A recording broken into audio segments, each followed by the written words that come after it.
Hello, everyone. Welcome to Parenting Through the Coronavirus, number 31. I have been doing this now for 31 days. It's rather shocking to me that it's been so long. And we were under quarantine here a couple days before I started doing this webinar every day. So we just finished week 5 of quarantine. We're heading into week 6. Hard to imagine that it's been 6 weeks already, or almost, we're going into week 6. But it is what it is, right? So I am also streaming live in my Facebook group with the same name as my podcast, Powerful Parenting for Today's Kids. And these episodes are going up on my podcast as episodes. So I have welcomed a bunch of new people into the group. So welcome. And several of you have talked about some of the topics that you are struggling with at home. So I thought that I would take some of these episodes here as webinars and cover some of them. So today I wanted to talk about staying calm and not yelling when your kids trigger you. This is a parenting topic which is useful and necessary to understand always. And I think it's even more important during this quarantine, because all of our lives are disrupted, our schedules are disrupted, put on hold in many ways. Our kids aren't in school, they're doing remote learning, we might be working from home, we might have lost our job, we might just need time to ourselves and not get any of it. I was talking with a friend this week who has 2 little kids at home. I think her kids are 2 and 5. And so she said she is having a hard time finding time to herself where she can be alone for 5 minutes. She's got kids crawling all over her all day, because little kids, toddlers, babies, of course, they need lots of touching. They need lots of physical connection. You're holding them, they're sitting in your lap, they're hugging you. It's wonderful. But at a time like this, it can be exhausting, because you're literally doing heavy lifting of their little bodies. And you can actually get all touched out when little kids are with you 24/7. And you stay-at-home parents, I know that you know what I'm talking about. And so it's very easy to be kind of up to here with everything and at our breaking point. And what can happen is we get... Now, when we get triggered by our kids, we can get triggered for a whole host of reasons. We can get triggered if our self-care hasn't been very good, if we haven't done a really good job of taking care of ourselves and refilling our own buckets.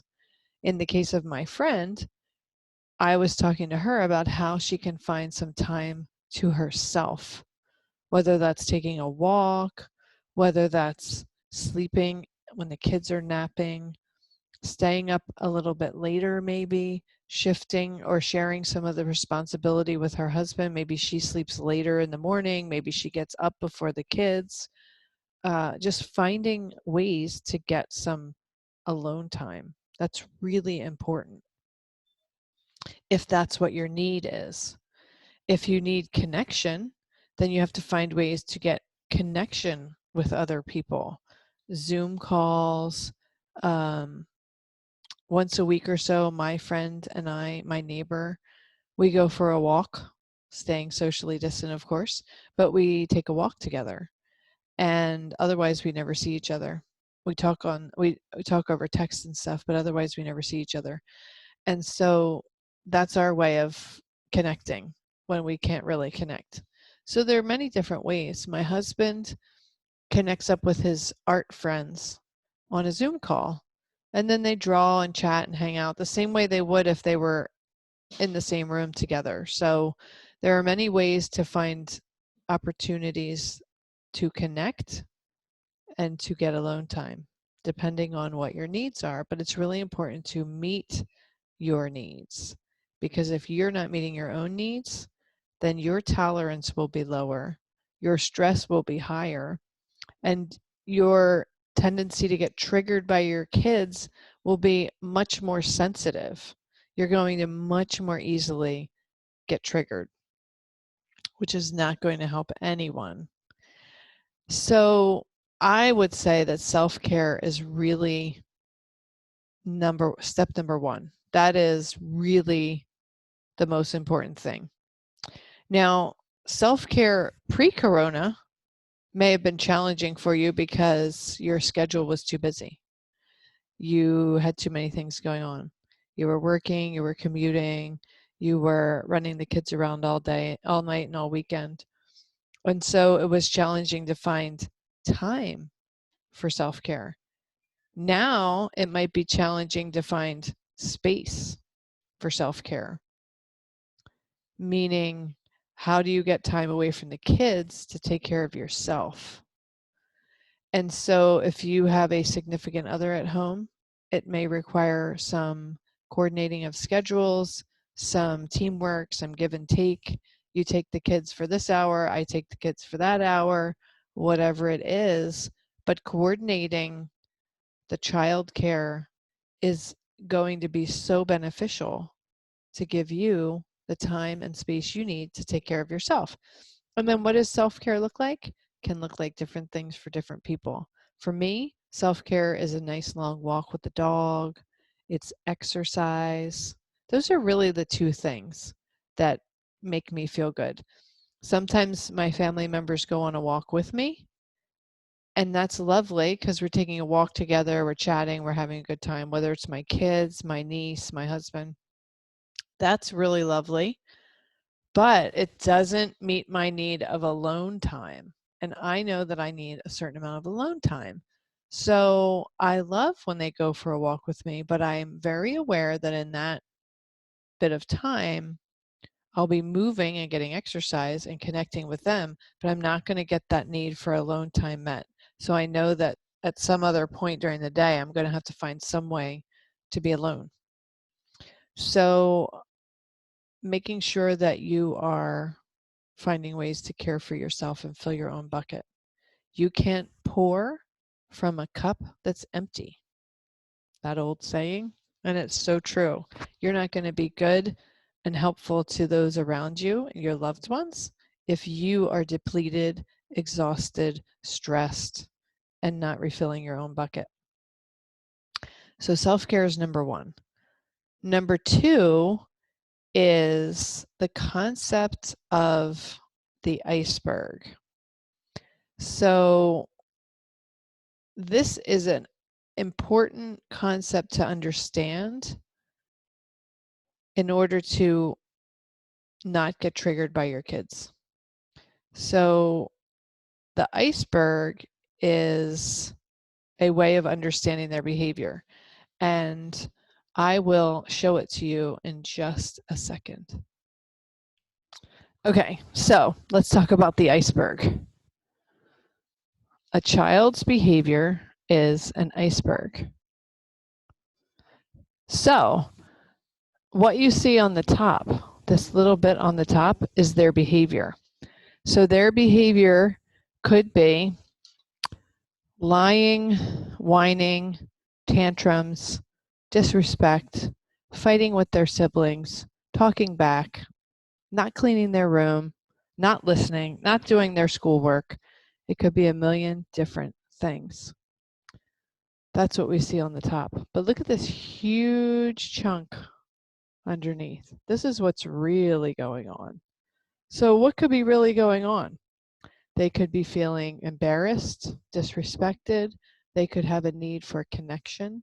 They could have a need for exercise. or downtime. They could have all of these different needs. And some of the needs are physical in nature and they're easier to figure out. Are they hungry? Are they tired? Are they overstimulated? Do they need some rest? Are they bored and they need to burn off some energy? Some of those things are easier to figure out, in which case you just meet that need. Try to meet that need. Give them the rest or the movement that they need or the food or the rest. The rest, yeah. Maybe an earlier bedtime, maybe sleeping in, what have you. Maybe a nap if they're younger. The emotional needs are a little more challenging. Sometimes they might act up because they might yell at you and talk back to you, and then you find out later that they had an argument with their friend, or that they were looking forward to connecting with their friend on FaceTime and then suddenly their friend wasn't available, especially during this pandemic. So you ask them a question, they snap at you. You could easily, if you stay at the top of this, you could easily get angry, get triggered and angry. Maybe you're stressed and you're overtired and you haven't been taking care of yourself. They snap at you, you get triggered and you yell at them, or you punish them, or you berate them. How dare you talk to me like that? That's totally disrespectful. Go to your room right now. Well, now you guys are upset with each other. And you've been focused on the tip of the iceberg, the behavior, but you haven't even done anything to figure out why they were so upset. So in this example, a better way of approaching the situation might be to say, if you ask them a question and they snap at you, instead of yelling at them and being triggered about how they spoke to you, maybe you might pause for a second, take a step back in your mind, breathe it out, and then say, wow, you really seem upset. What's happening? I asked you a simple question and you yelled at me. Is something bothering you? Do you see how much different the energy of that sounds? It sounds very supportive and loving and compassionate and not triggered. So you can be triggered and stay on the surface and say, how dare you speak to me like that? Go to your room right now. Or you could be loving and compassionate and not triggered and say, wow, something must really be bothering you for you to snap at me like that. What's going on? Is there any way I can help? Do you want to talk about it? Much more loving and gentle.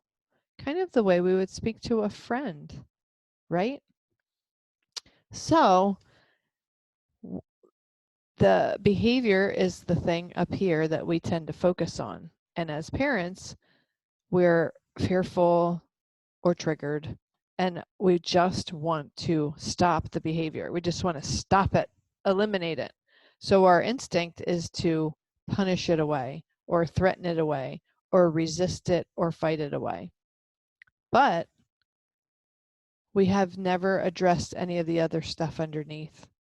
So we might stop the behavior with a punishment, but we haven't addressed the root cause of what made them act that way in the first place. So instead of getting triggered by the behavior and stuck up here, let's instead put our detective hat on and let's see if we can go on a mission to figure out what is causing the behavior. It requires us to look at behavior as a form of communication. Behavior is a form of communication. It's not the thing to focus on. So if we see the behavior as letting us know about an unmet need under the surface, and we put our detective hat on, and then we go snooping around to see if we can figure out what is the unmet need, then if we can meet that, if we can figure out what the unmet need is and we can meet that need, a lot of times the behavior either diminishes or disappears without the need for punishment. Not only without the need for punishment, but through deep connection. So instead of being angry and triggered over the behavior, we bring compassion and connection to our child. We address the root problem, and then the behavior goes away. It's such a different way of looking at things, and it's so beneficial. It is so beneficial. So if you look at this, and if you step one, take care of yourself. Give yourself the care that you need. Understand what it is you need to feel good, and then find ways to give that to yourself so that you can have your bucket filled regularly. Second, see their behavior through the lens of this iceberg, because that is how you will start to understand their behavior rather than be triggered by their behavior. And if you do those two things, it's going to be a lot easier for you to not yell at them and to connect with them and support them while still holding the boundary of the behavior. So if you ask your child a question and they snap at you, you can call, quote unquote, call them out on the behavior. You can acknowledge, whoa, wow, I asked you a question and you yelled at me. What's going on? You're calling out the behavior, so you're letting them know that what they're doing is not acceptable, but you're not doing it in a controlling, punishing, triggered sort of a way. You're not allowing the behavior or condoning the behavior. You're just approaching it in a different way. You're acknowledging that, wow, this is something we need to figure out here, but in a very gentle way. So I hope that looking at their behavior through the lens of this iceberg will really help you all not to get triggered and not to yell. And when you find yourself yelling or triggered, go back to step one and ask yourself, how is my bucket full? Have I been meeting my own needs? What are my needs, and have I been meeting them? I'm going to predict that the answer to that question when you're triggered and yelling is going to be no. You either don't know what your needs are, you may or may not know what they are, but you're certainly not meeting them. So go back to step one, take care of yourself, and then see their behavior through the lens of this iceberg. If you have any questions about this, feel free to comment below or send me an email. I'm happy to go into further discussions about it if you need to, because I'm telling you, this is how I stop yelling at my kids. I never yell. I used to yell. I used to flip out and carry on like a ridiculous fool. But my kids now actually say to me, Mom, you never yell. And they don't even have a memory of me yelling. How cool is that? I have a memory of it, but they don't, because I did so much work on myself that now I truly don't yell. There are times when I know my stress level and my frustration tolerance, or my stress is high and my frustration tolerance is low, and I will warn them and I will say, you know what, guys, I am not in the mood right now. I had a rough day or whatever. I'm tired. I'm just not in the mood. So I give them a warning, and then they respect it, and then they leave me alone. So this is powerful stuff. I highly recommend that you do those two things. Care for yourself and look at their behavior through the lens of the iceberg. It's super, super, super, super, super helpful. So that's what I wanted to share with you today. If you want to get in touch with me and talk further about it, I would love to. All right. I'll see you here same time tomorrow.